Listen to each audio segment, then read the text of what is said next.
تمام تعریفیں اسی اللہ کے لیے ہے جس نے اپنے بندے پر یہ کتاب نازل کی جس میں کسی قسم کی کوئی خامی نہیں۔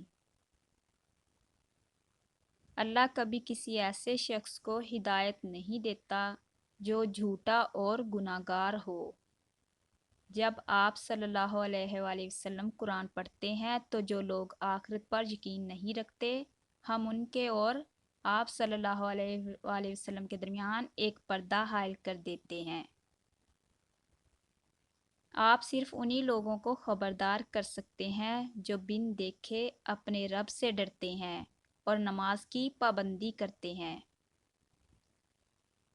تم زمین و آسمان میں کہیں بھی اللہ کو عاجز نہیں کر سکتے اور اللہ کے سوا نہ تو تمہارا کوئی دوست ہے اور نہ ہی کوئی مددگار۔ ایسے لوگوں کی خواہشات کی پیروی نہ کرو جنہوں نے ہماری آیات کو جھٹلایا اور جو آخرت پر یقین نہیں رکھتے۔ یقیناً جس کسی نے بھی برے کام کیے اور وہ ان برائیوں میں ہی مبتلا رہا تو ایسے لوگ ہی دوزخی ہیں اور وہ ہمیشہ اسی میں رہیں گے۔ درخت سے گرنے والا کوئی پتا بھی ایسا نہیں جس کا علم اللہ کو نہ ہو۔ اپنے گھر والوں کو نماز کا حکم دو اور خود بھی اس پر ثابت قدم رہو۔ اے لوگو اپنے رب کی بندگی اختیار کرو جس نے تمہیں اور تم سے پہلے کے لوگوں کو پیدا کیا تاکہ تم متقی بن جاؤ۔ یقیناً یہ قرآن بالکل سیدھے راستے کی طرف رہنمائی کرتا ہے۔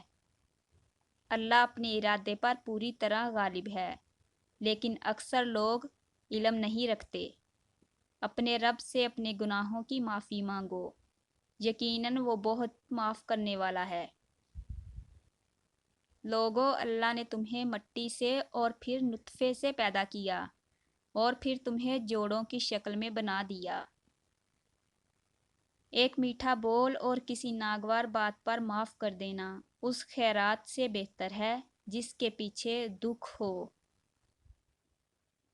جو لوگ آخرت پر ایمان نہیں رکھتے ہم نے ان کے برے اعمال کو ان کی نظروں میں خوشنما بنا دیا ہے۔ لوگوں کے حساب کا وقت قریب آ گیا اور وہ غفلت میں پڑے ہوئے ہیں۔ اے ایمان والو اگر تم اللہ کا تقوی اختیار کرو گے تو اللہ تمہیں حق و باطل میں فرق کرنے کا فہم عطا فرمائے گا۔ روئے زمین پر جو کچھ بھی ہے سب فانی ہے۔ زمین و آسمان میں جو کچھ بھی ہے سب اللہ کا ہے اور اسی کی طرف سب کو لوٹ کر جانا ہے۔